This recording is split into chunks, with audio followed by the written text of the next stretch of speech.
Okay, good afternoon. Welcome to quite a special, well, I think it's special anyway, special TV show for L4GTV, which is about the difference really between 20th century life skills and 21st century life skills, because we're at a really interesting time in the planet at the moment, if you hadn't noticed.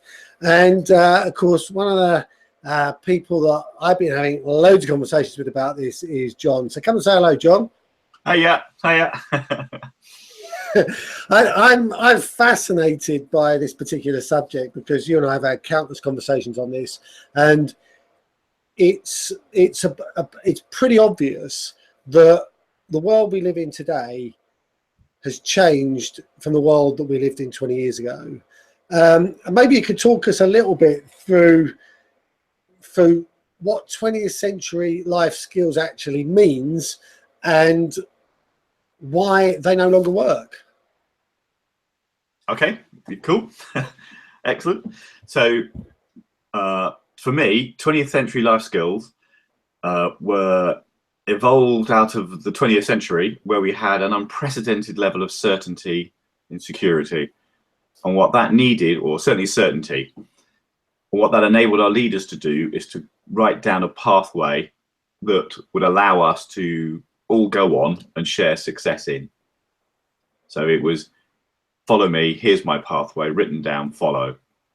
So by that pathway, do you mean like go to school, get a degree, go and get a job, buy a house, get some kids? Is that kind of pathway? That's I think that's the bare bones of it. Yeah. But the idea is that the pathway means that the grandparents of today would be able to give their children, the parents of today, a more progress of life than the previous generation, if we all stick to it. So, for example, if we all have a pension, all of us benefit. If we all work, all of us benefit. It's sort of, part of the problem, so it's if we're all in this together, if we all do the same thing together, we'll all get progress for our children. So, but that is based upon the fact that we have continual growth. It's based on several things of certainty. It's based on things of that growth, permanent growth is a good thing. But it is most importantly based on certainty. So it's follow this path, we're in this together, let's all stick to the path, stay on the path, stay true to the path, and we'll all succeed. And that's the essence of the 20th century life skills. We're engineered, the life skills are engineered around that. So why isn't that working now then? Why is that broken? Mainly because the certainty is not there anymore. We're now dealing with massive uncertainty. So that means is that leaders that laid the path down for us can't modify this path because they don't know how to, because there's so much uncertainty. And having this, would you also say that, and it comes down into politics as well, ultimately the systems and the processes that have been defined have almost become, if like the institutions that support them are unable to question their ability to change them or for them to be relevant. So we can't escape from them. Well, yes, when your life skills are about defining a path for others to follow, what happens is the clever amongst us, the leaders amongst us, argue to work out what that pathway is. So we have consensus voting to say we'll choose the pathway we're all going to follow. We're all in this together, therefore we'll all follow the same path.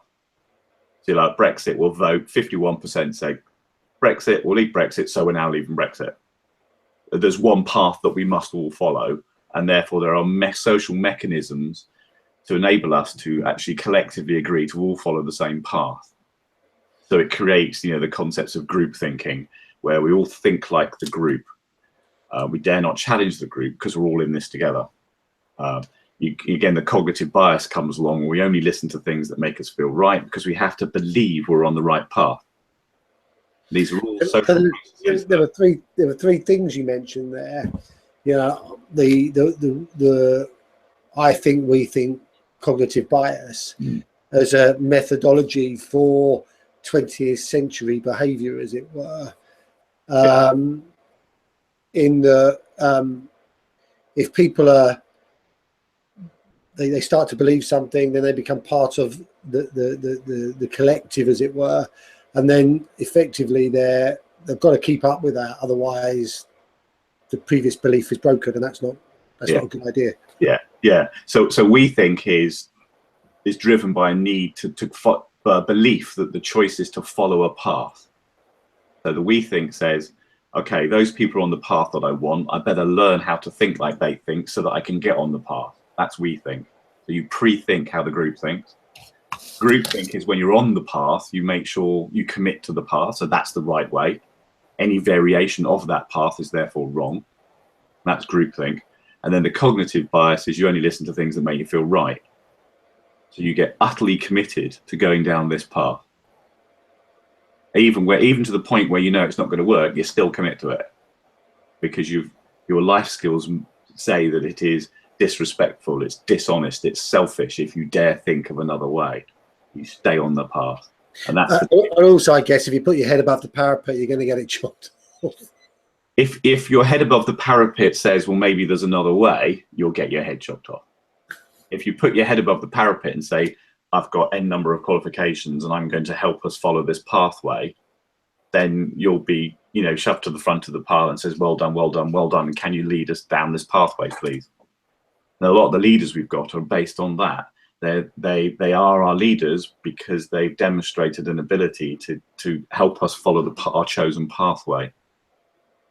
But of course, which is fine if you've got a sense of certainty, whether you have a sense of certainty that this pathway is going to go to success. But of course, in the 21st century, there's huge amounts of uncertainty and no one quite knows what the pathway is.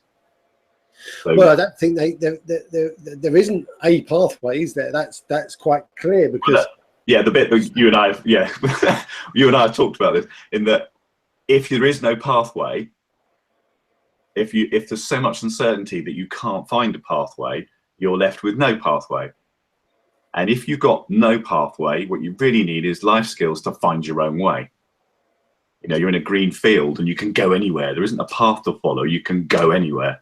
And that requires a different set of life skills, which we're saying 21st century skills, to find your own path through a field of grass where there's no path.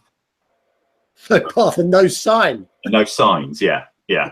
And no sense of direction. You just walk through. And these life skills are life skills of the innovators, of the entrepreneurs, of the adventurers. They just enjoy uncertainty and go for it. Now, what we're saying is those are the life skills of the 21st century, whereas the 20th century is there's a nice path with a sign and you follow. And that comes with groupthink, we think, and cognitive bias, which if you're adventuring and you're finding your own way, you have to be really aware that you don't start group thinking, we thinking, and cognitive bias, because you're likely to take your place to a place where you might not be very good. So you have to be aware of the truth around you, of the reality around you, as part of being an adventurer, innovator, and entrepreneur. So I think with the 20th century, it's like if you get a sign, and it's like, oh, someone's put that sign up. They must know loads about this to put the sign up in the first place. Therefore, I'm going to follow the sign because someone has done all the work already and I don't have to.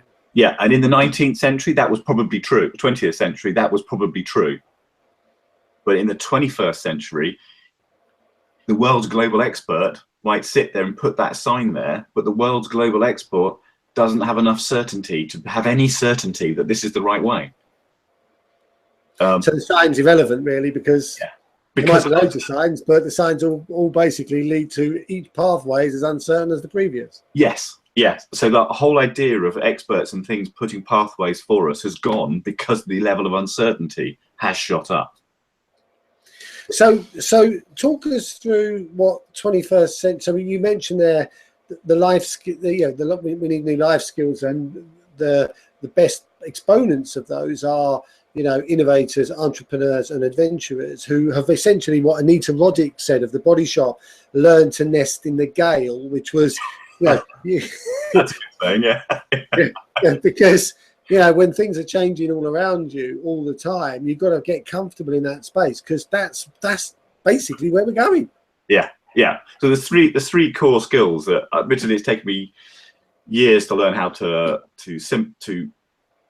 simplify it, because I help lots of young adults develop these skills, and it's quite when I say them, they are so mind-numbingly obvious, but only if you're an adventurer, innovator, an adventurer. And the first one is the ability to choose to sometimes lead, sometimes follow, and sometimes go your own way.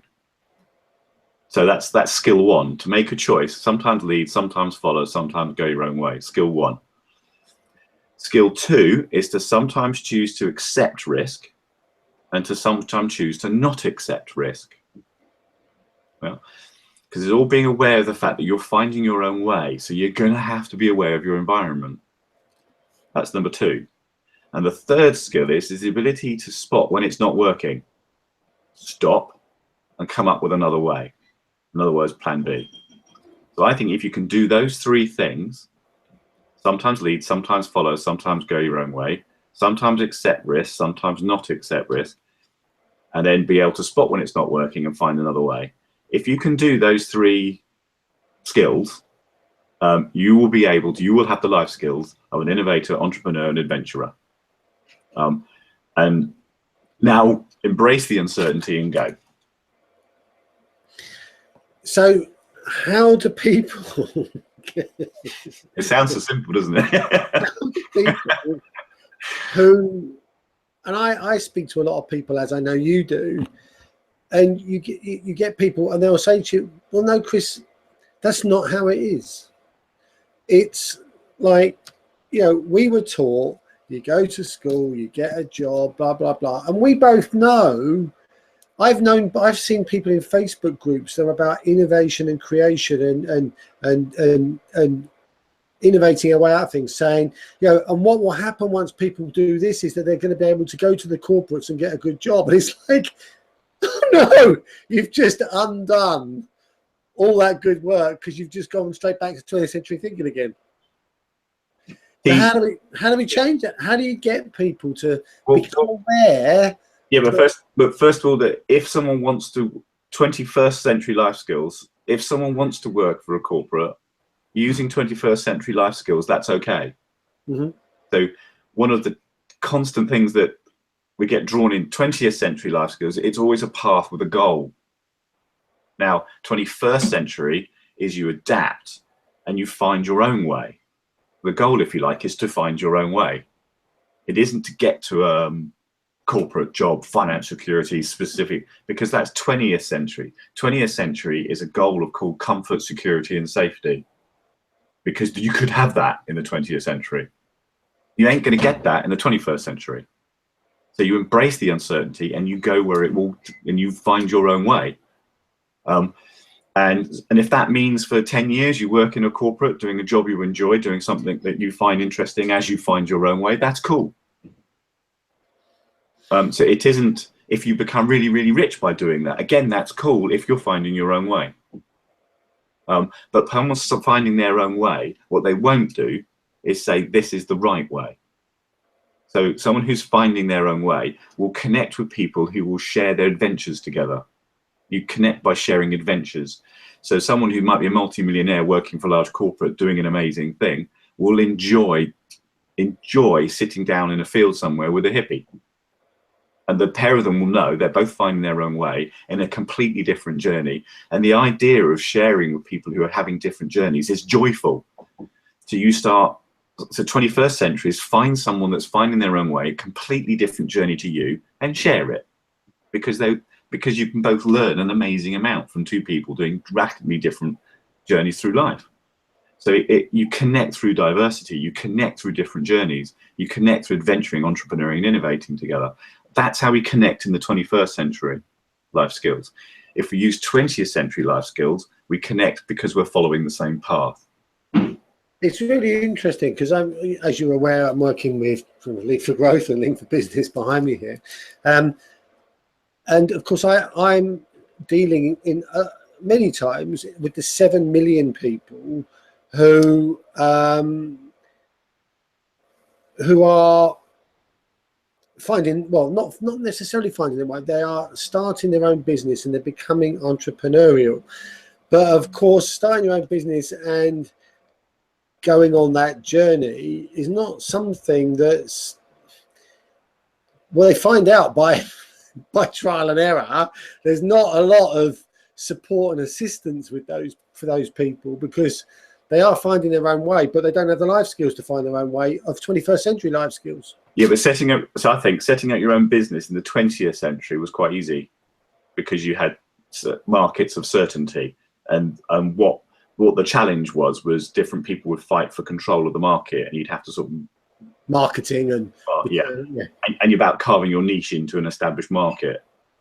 Setting up your own business in the 21st century is a whole different kettle of fish. But what it's doing is finding an area of uncertainty and enjoying the process of going into it. So setting up a business in the 21st century is now very much dependent. You need so in the 20th century, you could have set up your own business using 20th century life skills. You didn't need to be a huge entrepreneur or innovator to do it in the 20th century. Follow the system, basically. Yeah. So you could go and get a franchise called set up a local coffee shop, follow the process, bingo, you've got a local coffee shop. Whereas the 21st century, you just set up a local coffee shop that doesn't have some sort of different feel to it. You're going to be out of business pretty quick, because of the uncertain. Because people are looking, everything's uncertain now, which is a fantastic opportunity. Because when there's a huge amounts of uncertainty, there's huge amounts of opportunity. And you can see what drives me mad is the BBC news reporters are saying Brexit creates uncertainty, and that's a bad thing. It's not. It's a good thing. Let's have Brexit. Cool. I'm not a fan of it, but hey, it's giving us uncertainty. So 21st century, embrace it, run at it, find it. And that's, if you're going to set up your own business now, you have to have entrepreneurial skills of the best entrepreneurs of the 20th century. So go practice them. It's not about doing a business plan. It's not about doing marketing and all the different, so if you go to a bank and they say, give me advice on setting up my own business, they're going to say, do your marketing, do your cash flow, do your niche marketing and stuff. Whereas I would say now, no, just park that for a little bit, learn the true life skills of an entrepreneur and go. Because, and as you adventure and find your own way in areas of uncertainty, the more technical skills of, money in, money out, cash flow, you'll inherit those as you find your own way to find your own business. It isn't something you can sit in a room for 6 months now and say, that's the market, here's my niche, here's my thing, here's my business plan, boom. That's what I'm going to do for the next 5 years. And that was business growth, if you like, of the 20th century, 21st century. 1980, it might have been all right. Yeah. Whereas, so now, if you're going to set up a business in the 21st century, go practice the life skills of an entrepreneur, innovator, and adventurer, and practice and practice and practice. And then what you'll find is a business will come to you. Yeah, so if you choose to take advice, follow some things, or not do that and do your own thing, if you fully accept responsibility for the decisions you're making, or not take those decisions because the risk you perceive the risk too high. And if it's not quite working how you want, be flexible, change, try again, do something different, see what happens, measure. Those are the things that I know because I've been doing it for years. That's kind of what you have to do. But the interesting thing about cash flow is, like, the only time you need to do some cash flow work is when you haven't got any money. Because that's when you realize what cash flow is. Yes. Or equally, you see, if you don't have cash flow, 21st century says, find a way of using the cash flow to come up with another way. So all the constraints. So in 21st century, they're constraints. 21st century, they're opportunities. And you can see how it's quite but you have to practice these skills. You have to constantly practice the skills. So, yeah, I mean, when people say to me, well, I haven't got any money to do that, I say, well, we'll find another way then. Because if you haven't got any money, you're telling me a way that doesn't work. Let's find a way that does work. Yeah, and you use constraint. Yeah, so like someone comes, like when I work with some of the young adults, they say, oh, I want to try this idea and it's going to cost £1,000. I don't have £1,000. And I sit there and says, okay, well, descape until you can try something for 50 quid. And they go, oh, okay. And then they try something, and then from that comes something else, something else. And as they learn by doing, a pathway emerges, and they've only spent 150 quid. You know, and they wouldn't have got there if they'd gone, oh, let's spend 1,000 quid, and it didn't work. They've now lost 1,000 quid. You know, whereas they spend three chunks of 50 quid, and a new idea that I hadn't even thought of at the beginning emerged. Yeah. So it's but it's definitely what I'm discovering with this. Definitely a skill that that needs to be practiced. So especially when, especially for young adults, will go. Especially because what can happen, say, the young adults know they need to learn 21st century skills. I think a lot of them in their heart know it. I would agree. I would agree that they've already been, well, the situation they find themselves in where they can't buy a house for decades, can't drive a car because they can't afford it. Actually, the job prospects that they were sold aren't there. So they got sold a pup, which they're now realising they've been caught with their pants down. And it's like, we've got this set of conditions, well, what do we do? Yeah, and because the 20th century life skills, so if you're presented with a problem with 20th century life skills, you look for another path. And that's the problem. You say, this path doesn't work, I'll try another path. And of course, actually, we're saying it's bigger than that. There are no paths. Yeah. Right? Stop looking for a path. Right, what you need to do is now practice the skills of 21st length life skill, where you find your own way without a path. I say about the youngsters, I say to people who are trying to find them jobs, I say, look, the reason they're not excited isn't because they're lazy, it isn't because they're apathetic, it's because the proposition you're putting forward to them isn't very exciting.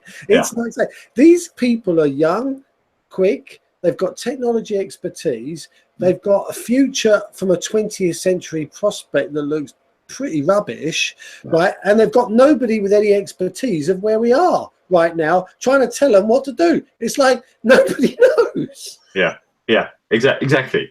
And of course, what happens is like you say, they go to, you know, bear in mind I'm a 52-year-old bloke with 2 kids, and my life skills I was brought up on, as I suspect yours were here as a pathway, go down the pathway. So the kids know that, so you've got this it's not a generational thing, it's a 21st century thing. And, you know, as we grew up, our life skills modified for the 20th century, we're going to have to, I think, personally, what we have done is let go of what the life skills we were taught and then embrace the 21st. And the young, I think a lot of today's young adults, by that I mean 25 in the 30s and down, can't go to necessarily to mum and dad, or indeed teachers who are in the 20th century life skills centre, to learn the 21st century life skills. So the whole idea of some of the work I do is trying to say, okay, right, no, we are going to set up a place where you can go and learn the 21st century life skills. Yes, normally you'd learn your life skills from mum and dad. Normally you'd learn life skills from your teachers or from your schools. But because a majority of people are in the 21st century life skills, they're unable to teach the life skill, or have difficulty teaching the life skills to the kids need the 21st. So you need the specific objective now called go learn the life skills of the 21st century for the young adults. And there also, I think there are a lot of people, like 6 million more people who are coming out of the corporate institutionalized way of living. Many of them are saying, I've had enough of the rat race, I want to come out.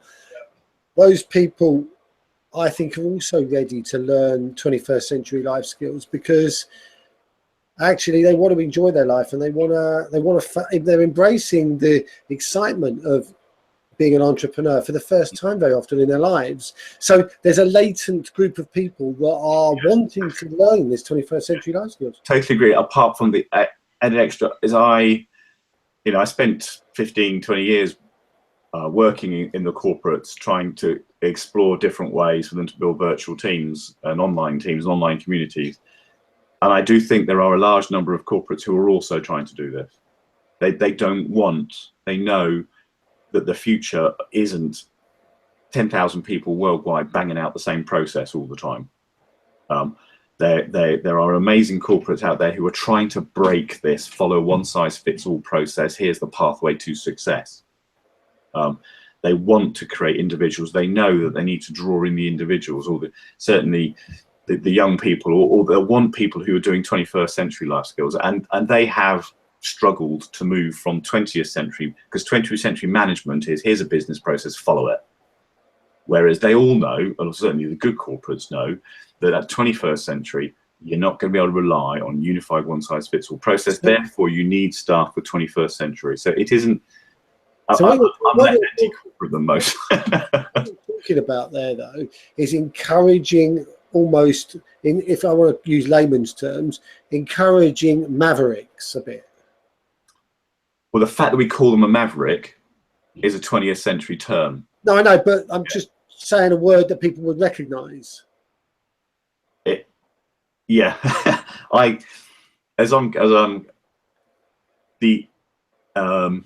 the thing with the maverick. See, even the concept of maverick is 20. I know it's a negative concept. Well, it's not necessarily. So a 21st century life skill person, if you like, everyone is a maverick, but you don't see it as a maverick. You see it as someone finding their own way. Yes, but that's what I mean. Yeah. I mean, it's jarring because you're. Yeah, I know, but the thing is, one applying it to the other, and that's jarring with me. Yeah, no, I understand. But this isn't for your benefit, John. So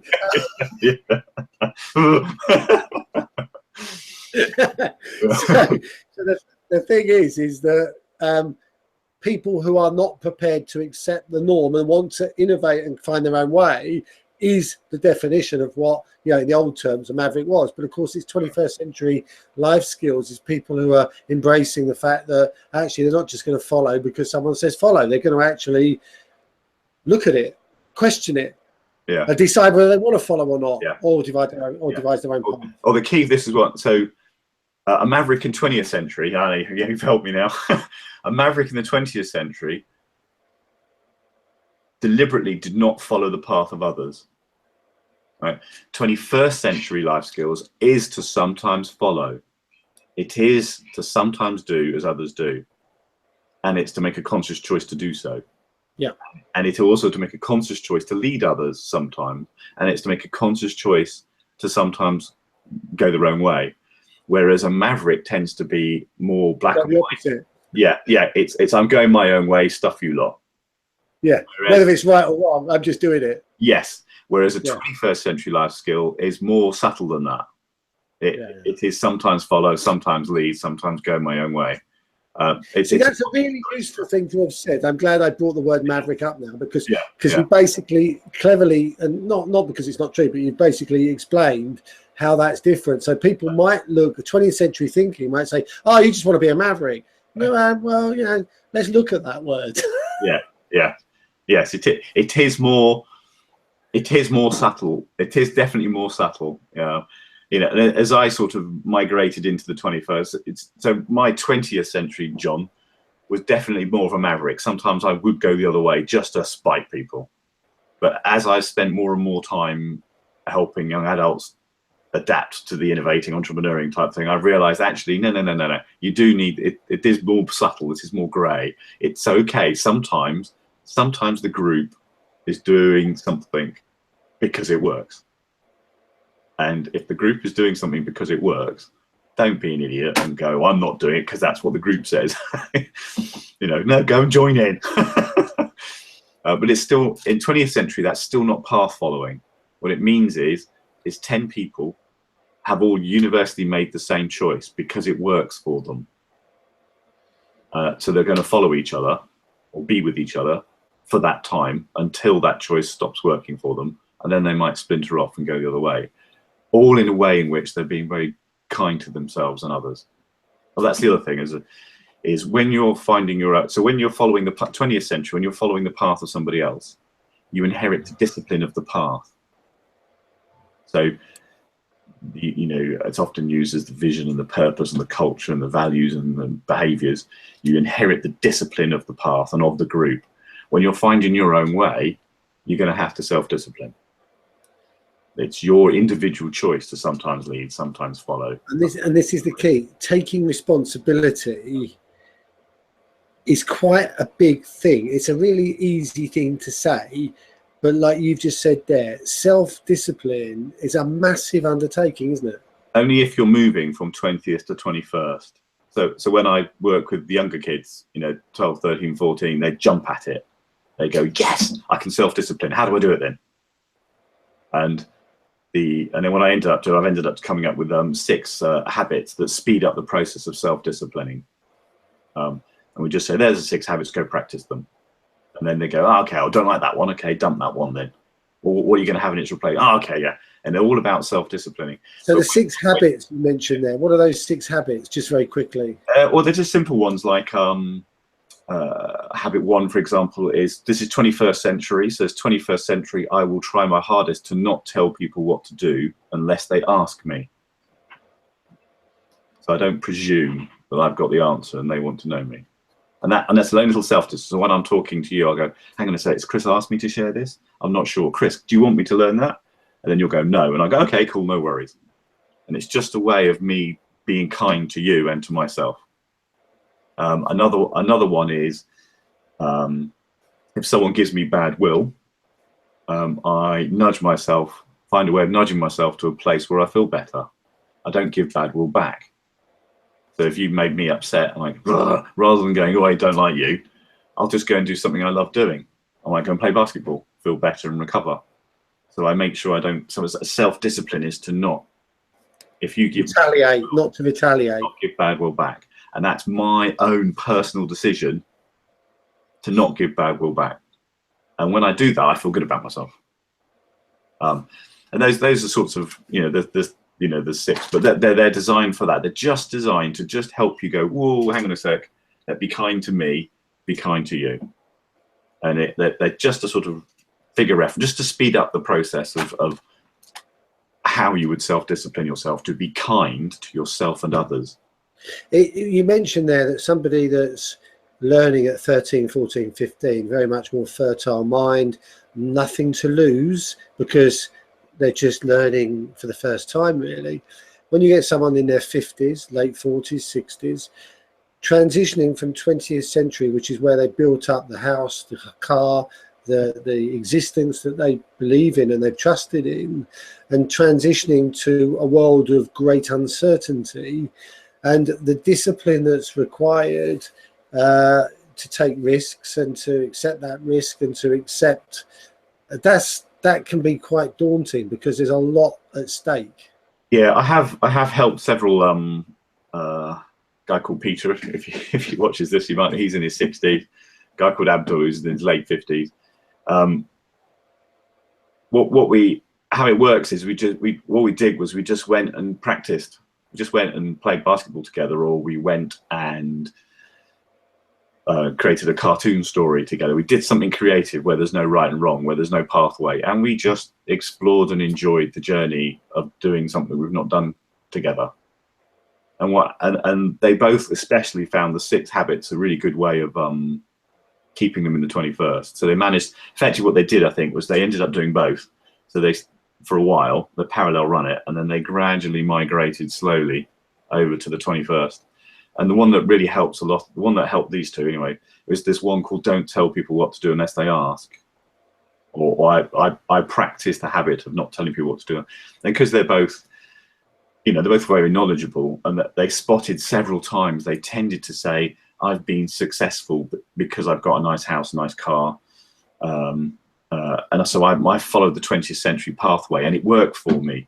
And in that, they inherited how do they help other people? They help other people be like them. And they spotted that they had that habit of the 20th century, and the habit of the 21st century called only share your knowledge unless they've asked for it, and don't be upset if someone says no. really helped them connect. They got different connections with different people than they've ever done before, and they have different friendships, different relationships that were based on sharing journeys together rather than follow the pathway. And because they were older, they had gone down the path further, and therefore they were more successful on the 20th century. But then other people around them said, well, I don't want what you want, get stuffed. And they got rejected for that because there's more people shifting to the uncertainty of the life skills. So when they then shifted to 21st century, they were then much more useful. So someone who's in their 30s wasn't sure what to do, Peter and Abdul were able to help. They'd only help using their experience of living longer. They were more able to help because they were using the habits called, I won't tell you what to do unless you ask.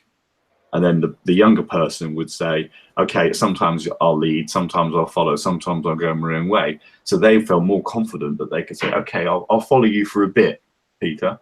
Okay, thank you, I've got that enough. And now I'll go my own way again. So it created a different relationships for them, different friendships for them. And it just took practice. And they both migrated over. So they both got different friendships, different relationships, different roles in their communities, as a result of them going to the 21st century. And even though that Peter's in his 60s, he has quite a lot of connections now with lots of younger people, where they're connections on 21st life skills. So they don't follow him. He doesn't need them to follow him. He doesn't say, I'm older than you, and I've got a house, and I've got a mortgage, and I've got a pension, therefore follow me.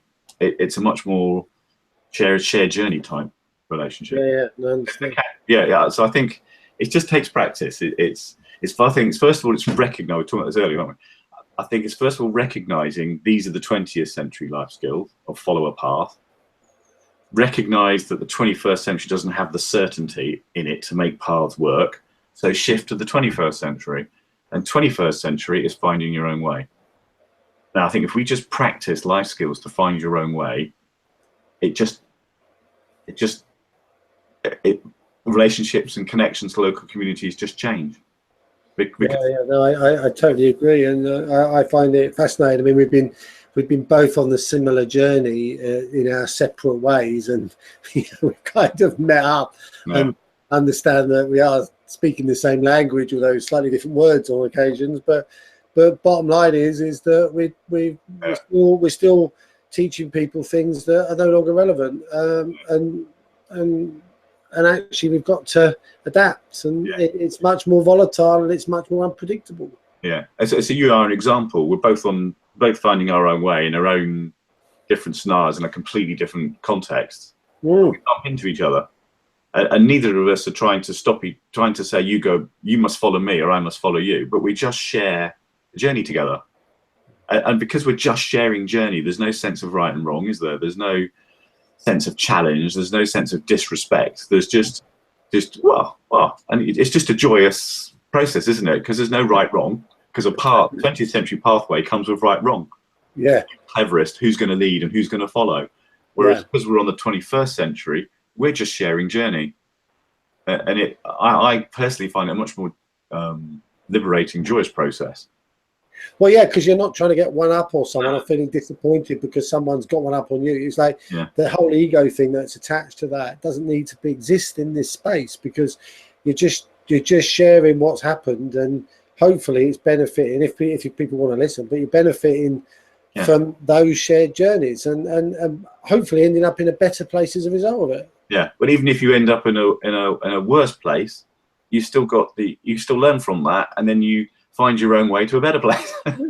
Exactly. So yeah, it's often one of the classic ones. I remember Peter, when I was working with Peter, we had so 21st century, if you see someone on the street, who's down and out, and let's say who's homeless, I hate down and out, sorry, should have said homeless. What Peter would used to do in his 20th century thing says, I'll help you back on the path of success. And he'd say, right, let's get you a job, let's get you this. And what he then does is takes over that guy's life. 21st century sits down with the guy. This is what because Peter had he had his, I'm sure he doesn't mind me showing. Yeah, I'm positive he does. He had it as his first wife got dementia, and he was in a bad place. And I just bumped into him. And instead of me saying, here's how to get your life back to normal, I sat with him and I said, oh God, this is a rubbish place to be in. Let's get out of it. And then Peter said, well, how do I get out of this hole then? And I said, well, you have to find your own way. How do I find my own way? Okay, let's practice the skills of finding your own way. And then Peter dug himself out of his own hole. And that's, I forgot what I was saying that now. But you talked about the homeless guy and he sat down. Yeah. So it's a classic example between 20th century. So 20th century says fixing the problem. Yeah. And then 21st century is you give people the skills to find their own way. And that sort of sums up to me the biggest difference between the two. Yeah. Yeah.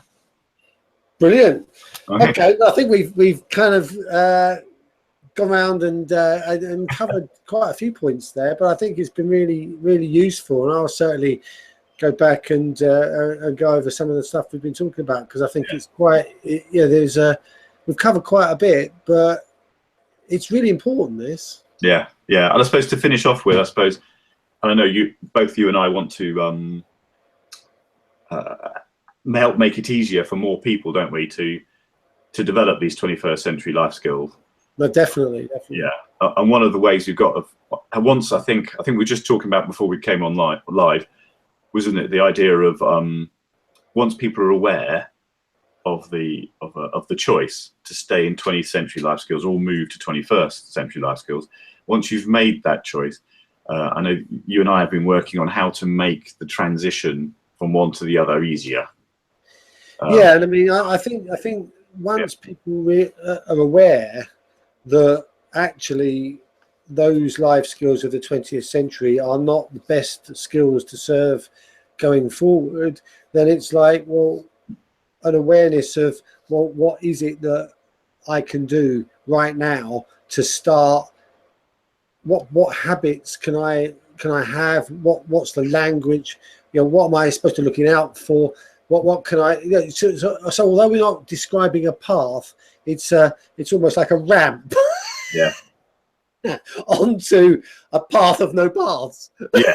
Yes. Yeah. And that's what we were talking about before. So I think the idea of what we're hopefully will be working on soon is this idea of where people can, once they've chosen to do the 21st century life skills, a way in which they can come and we can help them practice them. Like by doing innovative creativity, like building Lego or whatever, so that people can practice the life skills collectively together with people who already practice them, and that's a way to sort of move the bridge over. So especially what I've done for helping the young adults is come up with the qualifications and things so that you can demonstrate proof that you can practice the 21st century life skills. The idea being the kids could then use that to go and get a job. So employment. I've got this technical qualification, but I can also practice the 21st century. Here's evidence that I can practice the life skills of the 21st century. And I guess that's we're gonna start sharing some of that after. Yeah. It's gonna be exciting stuff. Yeah. I'm really looking forward to it. So, okay, we're calling it a wrap. Thank you ever so much for joining me, John. Yeah, and me for chatting. Is that it? We could go on for hours, but we can, can't we? Yeah. So, if you watch this and you want to get in touch, John is on Facebook. There's a group on there, Time for Change. You can ask to join that. My Twitter handle's @Chris Ogle. What's your Twitter handle, John? Have you got Twitter? I think it's just Jon Thorne, actually. Jon Thorne. Okay, so you track John down on Twitter as well. We'd love to hear from him. Yes, Jon, as in John, because it's short for Jonathan. So John. Yeah, Jon. Yeah, no H. And then Thorne is THORNE. Okay, fabulous. So connect with us, and if you're interested in 21st century life skills and how you can get more involved in that whole program, then get in touch. Yeah. Okay. Hopefully see you soon. All right. Okay. Take care. Thanks, John. Cheers for now. Bye.